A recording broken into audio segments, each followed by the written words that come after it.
할렐루야. 성도님들 한 주간도 평안하셨습니까? 얼굴이 별로 안 평안해 보이시지만 오늘 말씀을 통해서 우리가 평안을 얻고 또 한 주간도 믿음으로 승리할 수 있는 그런 우리 성도님들 되시기를 주님의 이름으로 축복합니다. 우리가 지난주 도입 때 제가 제임스 패커 교수의 말을 인용하였습니다. 4장에 걸쳐서 또 5장을 지나서 오늘 6장을 보고 있지만 이 제임스 패커 교수가 이 느헤미야 4장에서 6장을 영적 싸움, 사단과의 영적 싸움의 관점에서 이해를 해야 된다라는 말을 인용하였습니다. 느헤미야의 이 성벽 중수 사역의 이면에 일어나는 숱한 이 방해 공작들은 사단의 계략이고, 그는 느헤미야를 넘어뜨리려 하듯이 항상 오늘날 믿음으로 살려고 발버둥치는 우리 성도들을 넘어뜨리려 한다라는 것을 나누었습니다. 그리고 그 계략 앞에 우리가 어떻게 대응하며 살 것인가, 그것을 4장, 5장을 걸쳐서 배워왔죠. 4장에서는 어떻게 하자고 했습니까? 기도하며 행동하자라고 했습니다.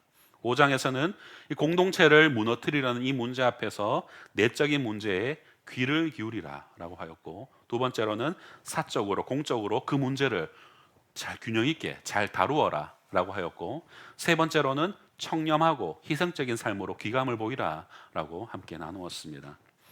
우리가 이렇게 쭉 살펴보아 왔다시피 지금까지 이 느헤미야는 무너진 예루살렘 성벽을 이 건축하는 일에 함께 목숨을 다하여서 섬기는 그런 자들과 함께 수고해 왔습니다.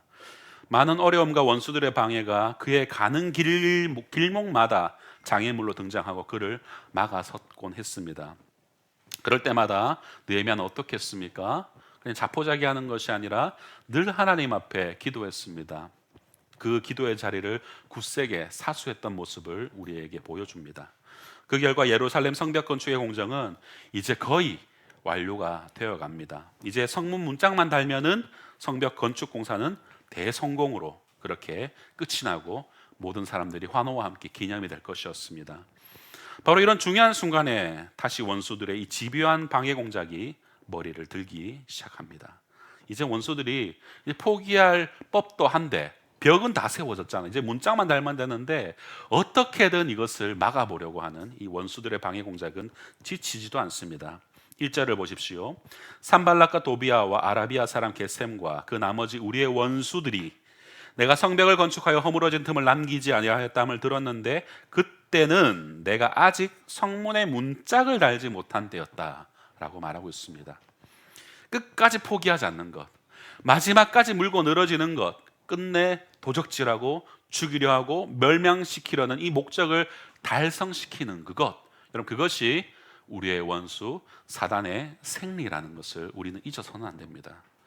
이제 공사는 거의 완성 단계에 접어들어서 성문에 이 문짝만 다는 일만 남은 상황입니다. 그러니 이 대적들이 다급해진 것이죠. 성도 여러분, 오늘날 우리 그리스도인의 삶을 생각해 봅시다.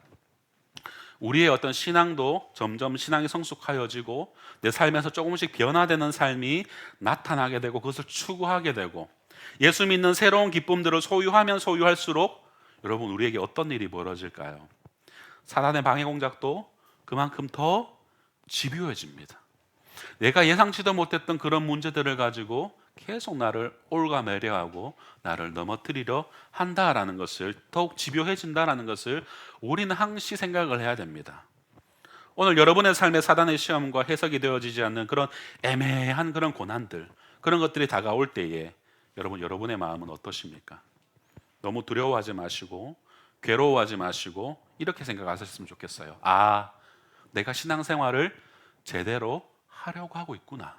그래서 사단이 나를 내버려 두지 않는구나 라고 여러분 생각하십시오. 일전에도 말씀드렸듯이 사단은 적당한 상대, 만만한 상대, 이미 자빠져 있는 그런 상대를 더 이상 건들지 않습니다. 끝까지 말씀 붙들고 살려는 그런 사람을 계속해서 어떻게든 흔들어 놓으려고 한다. 이것이 바로 사단의 생리다라는 것을 항상 기억하십시오. 이와 같이 포기하지 않는 사단의 공격 앞에 오늘 본문 6장에서의 느헤미야는 어떻게 반응하는지, 특별히 그를 공격하는 내 외부적 공격 앞에서 느헤미야는 어떻게 그것을 방어하고 그 승리를 쟁취하였는지 그것을 살펴보면서 우리에게 주시는 교훈을 함께 보고자 합니다. 먼저 1절에서 9절까지의 내용은 느헤미야를 향한 이 외부적인 공격들이었습니다. 첫 번째는 외부적 공격입니다. 그 중에서 첫 번째는 원수들이 살해를 하려는 음모를 했다는 것을 4절까지 말씀해 줍니다. 2절 말씀 같이 읽어보겠습니다. 2절입니다. 시작. 산발락과 게셈이 내게 사람을 보내어 이르기를 오라 우리가 오노 평지 한촌에서 서로 만나자 하니 실상은 나를 해하고자 함이었더라. 실상은 나를 해하고자 함이었다. 첫 번째 공격은 원수들의 살해 음모입니다. 아주 본색을 드러낸 것입니다. 겉으로는 마치 우리가 한미일 3자 회담을 하는 것처럼 이 사마리아 총독 산발랏, 아라비아 총독 게셈, 유다의 총독 느헤미야 이렇게 각 지역의 총독들이 함께 모여서 3자 대면이라는 명목으로 회담을 하자라고 제안한 것이지만 실상은 이 느헤미야를 유다 영토 밖으로 유인하여서 죽이고자 하는 그런 음모였다는 것이었죠. 산발락과 게셈은 느헤미야와 이 정치적 대화를 요청함으로써 우선은 공사를 잠시나마 중단시키고자 했을 뿐만이 아니라 아예 이 느헤미야를 암살하려고 했습니다. 이들이 만나자고 했던 이 오노 평지는 예루살렘에서 북서쪽, 예루살렘이 남쪽에 있죠. 사마리아는 북쪽에 있습니다. 블레셋은 서쪽 지중해 연안을 끼고 있는 나라가 블레셋이었습니다. 그러니 예루살렘의 북서쪽 33km 지점은 블레셋과 이 사마리아의 약간 중간 지점이라고 볼 수 있어요. 그러니까 유다 영토를 벗어난 곳이라고 할 수 있죠.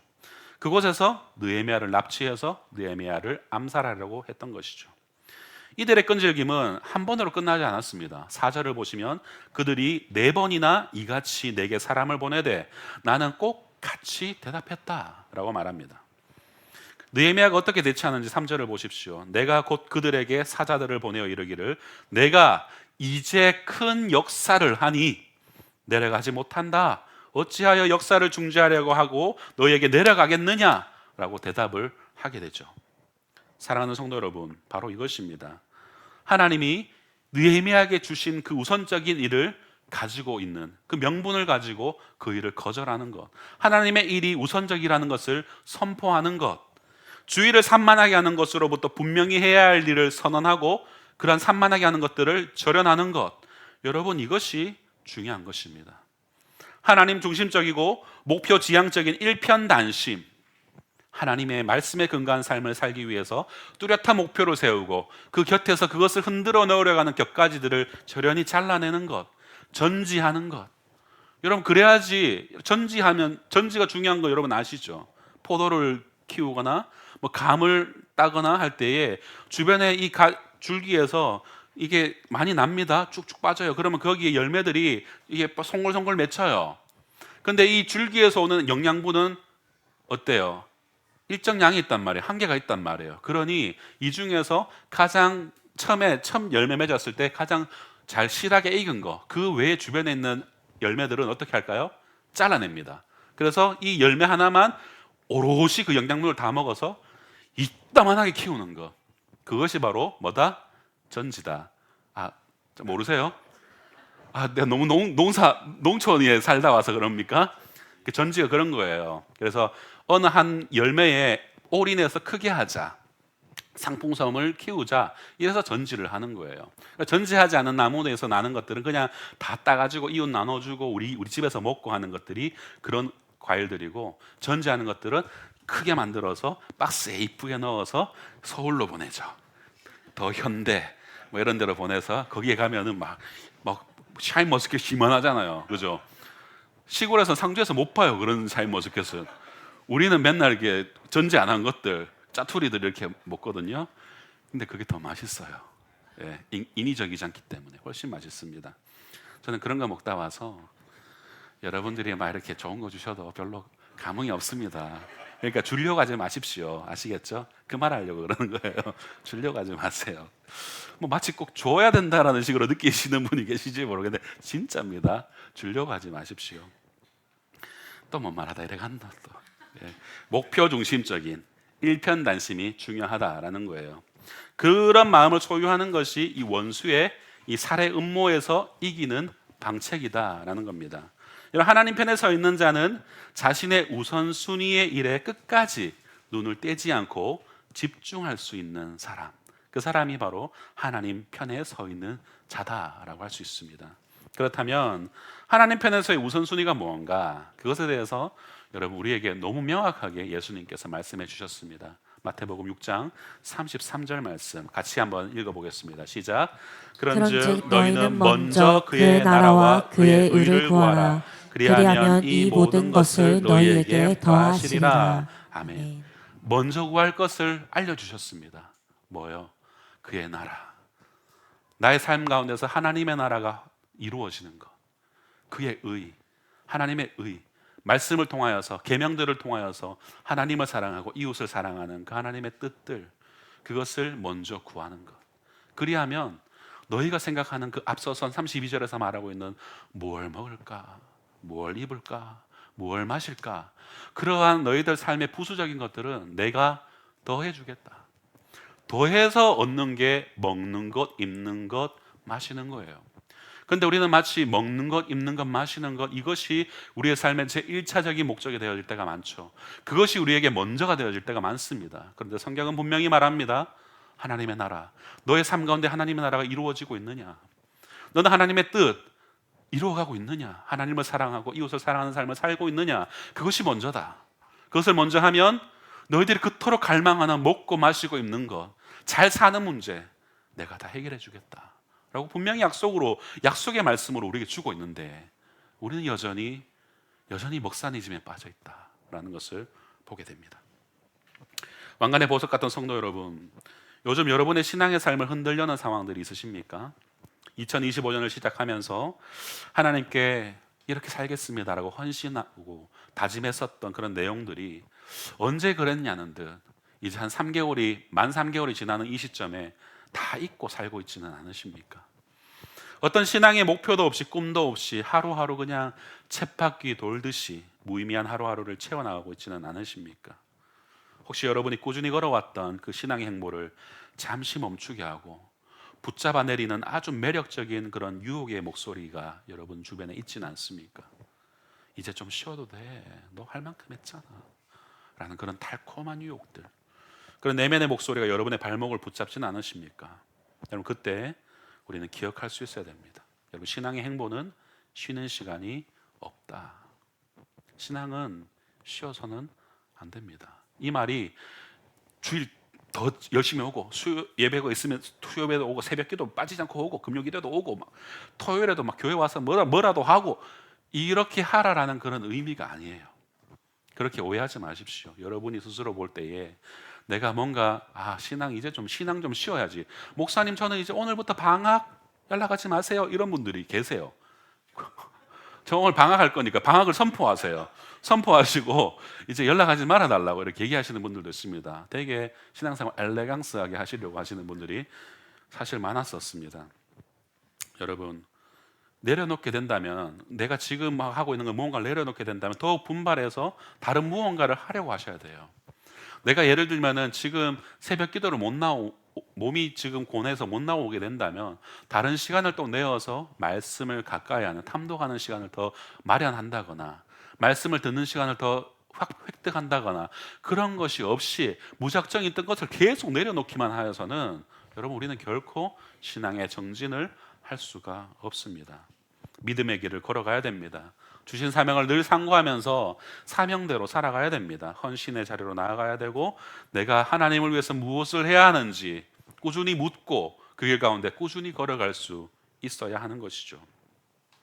여러분을 쥐어 흔들고 무너뜨리려고 다시 일어서지 못하려고 하는 그런 상황 앞에서 느헤미야처럼 담대히 여러분 외치셨으면 좋겠습니다. 내가 이제 하나님의 큰 역사를 해야 된다. 그 큰 역사를 중지할 수 없다 라고 외치십시오. 그 큰 역사가 어떤 거창한 무언가라고 여러분 생각하지 마십시오. 이 큰 역사는 한 번의 예배일 수도 있고 한 번의 순모임일 수도 있고 한 번의 기도회일 수도 있는 것입니다. 하나님께서 저와 여러분 삶에 어떤 큰 역사를 준비하시는 그 일에 바쁘다는 핑계로 유혹에 넘어가서 편리를 추구하다가 그 순간을 놓치는 일이 없으셔야 돼요. 여러분 신앙의 간증을 하라 그러면 다들 어떤 한 포인트들이 있습니다. 터닝 포인트. 내 삶이 막 무너지다가 어느 임계점에 달했을 때 하나님께서 탁 뒤집어 놓으셔가지고 그때로부터 예배당에 나오기 결단했던 순간들이 많은 사람들이 그런 걸 가지고 있어요.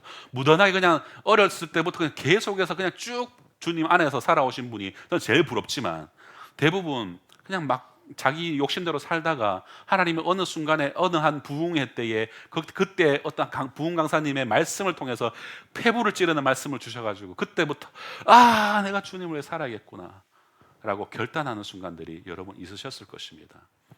여러분, 그 한 번의 예배가 여러분 인생을 바꾼 거예요.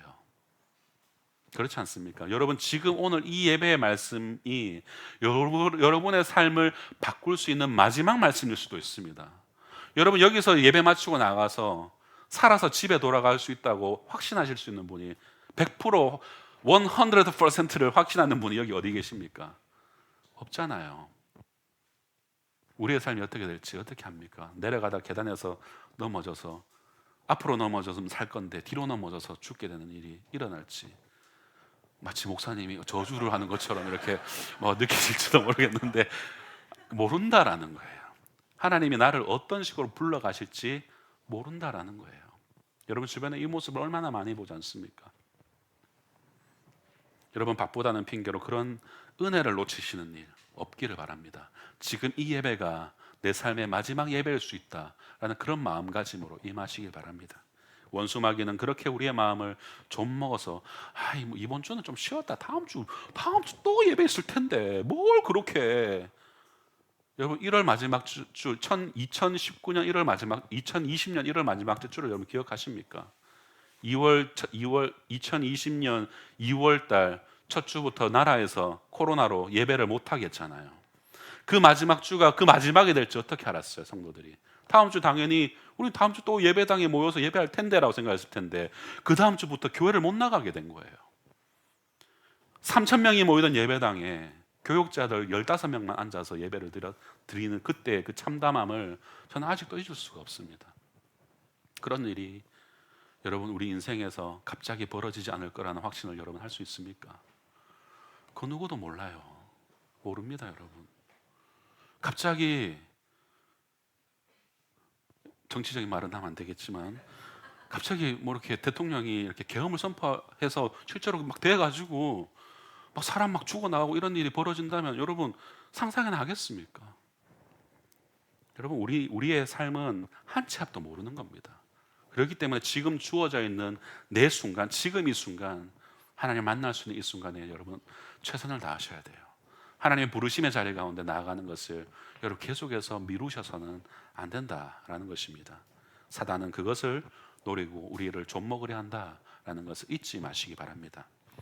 두 번째 공격은, 외부적 공격은 뭐였냐면은 악의에 찬 소문과 비방을 합니다. 함께 5절에서 7절 말씀 함께 읽겠습니다. 시작.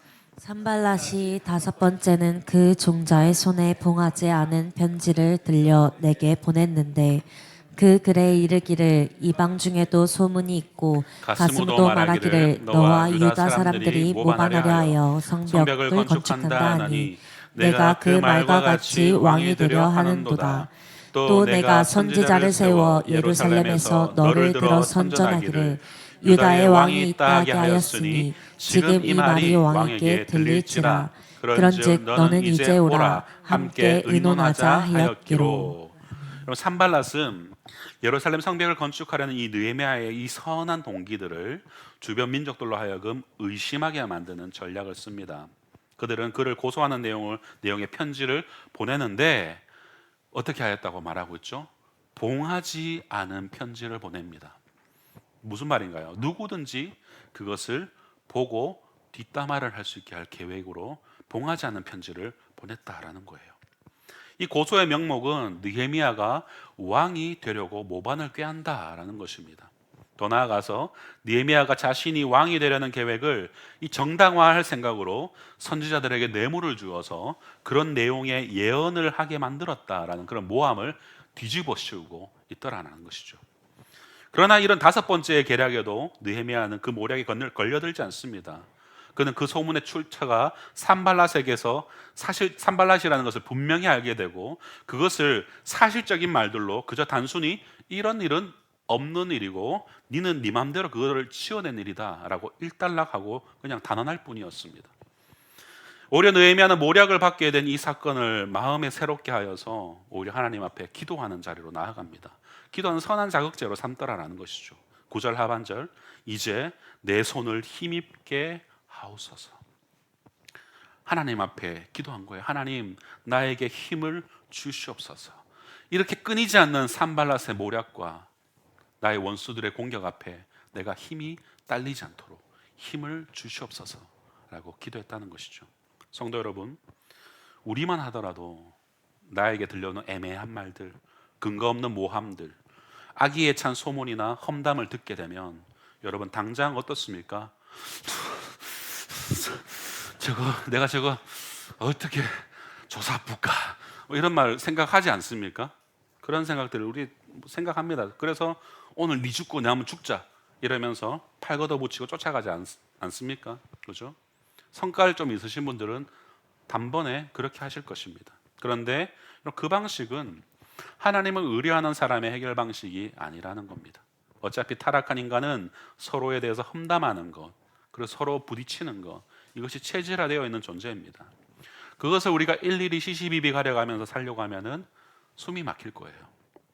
중요한 것은 사단은 오늘도 열심히 사역하는 그리스도인들을 넘어뜨리기 위해서 이와 같이 사기를 꺾으려고 하고 험담을 하고 비방하는 말로 그들을 넘어뜨리려 한다라는 것을 우리는 주목해야 됩니다.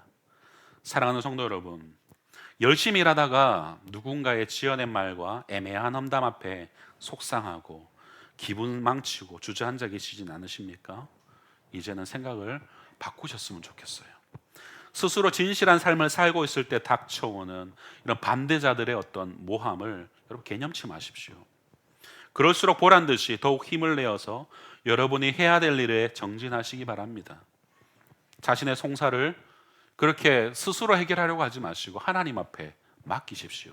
심판장이신 하나님께서 그 문제를 해결해 주시기를 간구하십시오. 하나님 힘입게 하여 주시옵소서.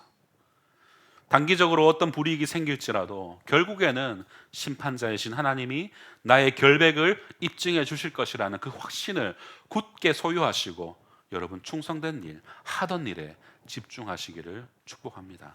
이와 같이 느헤미야는 외부의 공격에 하나님께 의뢰함으로 흔들리지 않을 수 있었습니다. 우리도 그렇게 간구했으면 좋겠습니다. 한번 따라해 볼까요? 하나님, 나에게 힘을 주시옵소서. 아멘. 이렇게 기도하실 수 있는 저와 여러분들에게 축복합니다. 자, 첫 번째로 우리 외부적 공격 두 가지 유형을 살펴보았고 이제 내부적 공격에 대해서 좀 살펴보겠습니다. 첫 번째로는 뇌물에 매수된 예언자 스마야의 유혹이 따라옵니다. 외부 공격이 계속 실패한 이 악의 무리들은 이제 교묘한 내부 공격을 감행합니다. 첫 번째 내부 공격은 바로 거짓 예언이었습니다. 느헤미야의 대적들은 비열하게도 스마야 선지자와 여선지자 노야다 및 여러 명의 선지자들을 돈으로 매수해서 거짓 예언을 하게 했습니다. 특히 느헤미야와 깊은 신뢰관계에 있었던 이 스마야를 거액의 뇌물로 매수하여서 그로 하여금 거짓 예언을 하게 하였습니다. 13절을 다 함께 읽겠습니다. 13절입니다. 시작. 그들이 뇌물을 준 까닭은 나를 두렵게 하고 이렇게 함으로 범죄하게 하고 악한 말을 지어 나를 비방하려 함이었느니라. 스마야를 통해서 거짓 예언을 하게 한 이유가 뭔지 이 느헤미야가 정확히 꿰뚫어 보았던 것이죠. 스마야라는 거짓 선지자는 느헤미야, 적이 너를 죽이려고 오늘 밤에 기습을 할 텐데 그때 우리 같이 성전의 외소로 피하자라고 그렇게 꼬드깁니다. 두려움을 통하여서 느헤미야를 유혹하여서 신성 모독의 죄를 범하게 하려고 그렇게 시도를 했던 것이죠. 여기서 말하는 이 성전의 외소라는 것은 the most holy place라는 의미예요. 곧 지성소와 연결되는 성소를 가리키는 곳, 성전 현관이라고 할 수 있습니다. 여기는 여러분 일반 사람들은 들어갈 수가 없어요. 제사장들만 들어갈 수 있는 곳이었습니다. 민수기 18장 7절 말씀. 아론과 그의 아들들, 제사장의 반열에 있는 자들에게 주신 말씀이에요. 너와 내 아들들은 제단과 휘장 안의 모든 일에 대하여 제사장의 직분을 지켜 섬기라. 내가 제사장의 직분을 너희에게 선물로 주었은즉 거기 가까이 하는 외인은 죽임을 당할지니라. 그 성소에 가까이 하는 외인들은 죽게 된다라고 하였습니다. 따라서 느헤미야로 하여금 율법을 어기도록 이 스마야는 유도를 하였고 교묘한 술수를 사용하고 있는 거예요. 왜? 그 성소라는 것은, 성소 안쪽은 사람들이 쉽사리 들어올 수 없기 때문에 스마야가 너를 죽이러 올 거니까 우리 거기 가서 숨자라고 교묘하게 그를 속이려고 했던 것이죠. 여기서 우리는 사탄의 이 고차원적인 내부 전략을 우리는 파악하게 됩니다. 참으로 교묘한 술책이죠. 나의 삶에 가장 가까이 있는 사람, 나와 함께 말씀을 나누었던 그 스마야 선지자, 그로 하여금 나를 걱정하는 모습으로 가장하여서 무엇인가 의견을 제시할 때에 우리는 영적 분별력을 잃어버리기가 너무 쉽습니다. 집사님, 그 건물 파시면 안 돼요. 안 돼. 내 기도해봤는데 안 되더라. 그거 파시면 안 돼. 지금 끝까지 붙잡고 계세요. 재개발된다고 하나님 음성 주셨어. 듣고는 지금 내가 생각했던 것보다 훨씬 많은 돈을 주고 팔라는 사람이 나타났는데 그 사람이 재개발되는 거 알고 내한테 이렇게 나한테 이 건물을 살려고 하나? 실제로 있었던 일이에요. 그래가지고 집사님이 목사님 말씀 드려야겠다 라고 했는데 재개발이 안 되는 거예요. 나중에 그 건물이 똥값이 된 거예요. 그럼 어떻게 합니까? 목사님께 실망하니까 교회를 떠나버리는 거예요. 그런 일들이 일어나더라는 거예요. 제가 혹여라도 성도님들에게 아연아, 그 직장 아니야. 내 기도해봤는데 네 가려고 한 그거 아니야. 다 더 기도해봐. 교회 더 섬기고 교회 더 충성하고 한 10년 섬기면은 하나님 그 길 열어주실 거야. 이런 말에 현혹되지 말라 이 말입니다. 제 무덤 제가 팔고 있죠, 그죠? 나를 생각해서 하는 말인데, 누군가가 나를 위해서 생각해 주는 말인데 라면서 우리의 영적인 분별력이 사라지는 때가 있더라라는 거예요. 신앙의 어떤 방화벽이 작동되지 않는 순간이 있을 수 있다는 겁니다. 베드로를 생각해 보십시오. 그 충성스러웠던 베드로가 예수님으로부터 사단이다라는 말씀을 들어야 했던 그 처절한 순간 기억하실 겁니다. 마태복음 16장 15절 이하로 보시면 예수님께서 너희는 나를 누구라 하느냐, 사람들이 나를 누구라 하느냐 할 때에 너는 세례 요한이요, 너는 엘리야요, 구약의 선지자들 중 하나라고 하더이다 라고 하니까, 그렇다면 너희는 나를 누구라 하느냐 라고 했을 때에 베드로가 뭐라 대답합니까? 주는 그리스도시요 살아계신 하나님의 아들이십니다. 그때 딱 하죠. 예수님이 바요나 시모나, 너의 고백이 참 복되다. 내가 너의 그 고백 위에 교회를 세울 것이다. 음부의 권세가 그것을 탐하지 못할 것이다 라고 극찬을 하셨지만, 그리고 나서는 예수님께서 내가 이제 곧 십자가에 죽고 3일 만에 부활할 것이다 라는 거, 십자가의 그 길에 대해서 설명을 하시는데, 그때 베드로가 뭐라고 합니까? 아이고 주님, 택도 없습니다. 주님 죽게 내버려 둘 수 없습니다 라고 막 막아서잖아요. 그때 예수님이 사단아 내 뒤로 물러가라 라고 얘기를 하십니다. 하나님의 뜻을 온전히 이해하지 못한 이 베드로의 막아섬은 오히려 예수 그리스도의 십자가 사건을 막아서는 대적으로 드러나 버리게 된 사건을 우리는 알 수 있죠. 사랑하는 성도 여러분, 스마야는 하나님의 선지자였습니다. 그가 돈의 매수가 되어서 탐욕의 선지자가 되었을 때에 그는 하나님의 영광된 역사의 선봉에 서 있는 느헤미야라는 지도자를 멸망시키는 사단의 일에 도구가 되어버렸습니다. 여러분, 우리도 마찬가지입니다. 하나님의 말씀에 지배를 받지 않게 되면 내 인간적인 생각, 내 경험에서 우러나온 충고, 내 사상에서 비롯된 제한 때문에 지도자나 혹은 우리 주변에 있는 형제 자매를 망하게 할 수도 있습니다. 무엇에 지배를 받느냐, 여러분 이것이 너무나도 중요합니다. 스마야는 안타깝게도 탐욕의 노예가 되어버렸습니다. 또한 우리는 영들을 분별하는 탁월한 영적 분별력과 판단력을 소유해야 됩니다. 여러분 12절을 함께 읽어보겠습니다. 12절입니다. 시작. 깨달은즉 그는 하나님께서 보내신 바가 아니라 도비아와 산발랏에게 뇌물을 받고 내게 이런 예언을 함이라. 느헤미야는 그의 말을 어떤 의미가 있는지 깨닫게 되었습니다. 즉각적으로 느헤미야는 이 스마야의 제안이 율법을 어기게 하는 행위다라는 것을 간파하면서 동시에 그 사람의 본질을 파악할 수 있었습니다. 느헤미야는 그 어떤 일이 있어도 하나님은 자신의 언약을 어기지 않는다라는 그 대원칙을 가지고 있었던 자였습니다. 여러분, 그리스도인은 이 말씀, 이 성경의 원칙을 고수해야 망하지 않습니다. 성경의 원칙을 가지고 살아가야 방황하지 않습니다. 성경은 우리 성도의 삶의 대원칙이요 불변의 진리입니다. 하나님 자신이 자기의 계시를 어기신 적이 한 번도 없습니다. 그러므로 여러분, 우리는 말씀을 떠난 모든 달콤한 그런 유혹하는 말들, 그런 속에서 전부 사단의 맹독이 들어있음을 간파할 수 있어야 돼요. 말씀을 벗어난 모든 달콤한 말들, 누가 뭐라고 여러분 귓가에 소곤소곤 속삭여도 그 속삭임이 말씀에서 벗어났고 말씀에 없는 이야기라면, 말씀의 원리가 아니라면 여러분 귀를 막으셔야 됩니다. 말씀이 가라는 곳까지 가고 말씀이 서라 하면 그곳에 서야 하는 것입니다. 말씀 안에 고집스럽게 버티고 서 있는 것, 성경에 무섭도록 집착하는 것, 기록한 말씀 안에 집요하게 머무는 것, 여러분 바로 이것이 영적인 분별력이요 판단력입니다. 왜 많은 영적 지도자들이 타락할까요? 왜 많은 사람들이 이단과 사이비 종교에 속습니까? 말씀을 떠났기 때문입니다.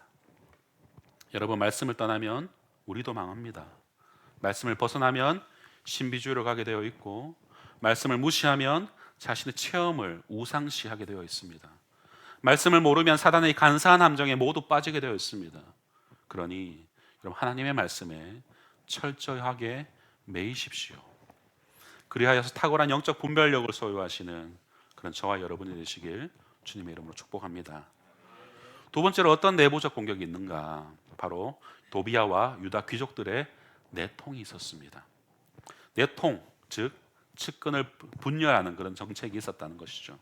17절에서 19절까지의 내용은 느헤미야의 원수였던 이 도비아가 유다의 귀족들과 어떻게 긴밀한 관계를 맺고 있었는지를 우리에게 시사합니다. 제가 18절을 현대어 성경으로 읽어보겠습니다.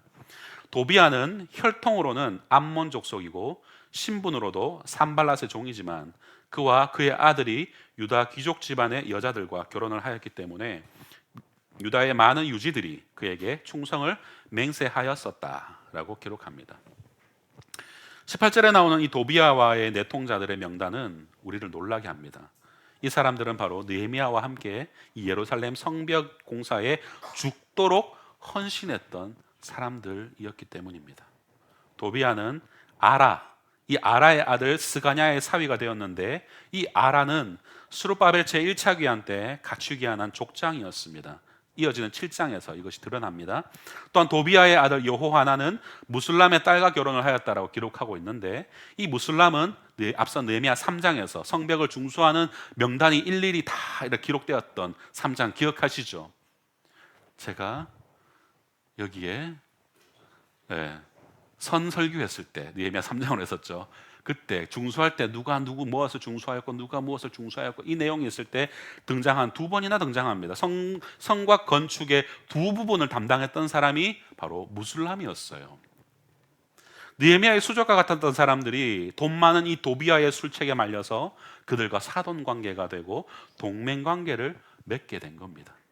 성도 여러분, 우리 각자도 정신을 똑바로 차리지 않으면 여러분 아라자손이나 무술람의 실수를 우리도 반복할 수가 있습니다. 과거의 헌신이 아무리 대단해도 지금 자신에게 다가오는 이 도비아의 유혹에 넘어가면은 하나님 앞에 득죄하게 되는 겁니다. 원수와는 관계를 맺어서는 안 되죠. 피를 섞으면 안 되는 거였습니다. 자신의 믿음을 지켰어야 했습니다. 사랑하는 성도 여러분, 오늘 내가 허용하고 있는 나의 도비아는 누구고 나의 도비아는 무엇입니까? 적당히 타협하는 삶의 부분이 무엇입니까, 여러분? 결단코 신앙의 자리, 믿음의 자리, 삶의 자리를 여러분 지키셔야 됩니다. 지키지 않으면 정복당합니다. 비참하게 이용당합니다. 또한 사단은 오늘도 우리들 사이에 이간질하는 자를 세워서 분열을 시도한다라는 것을 여러분 경계하셔야 됩니다.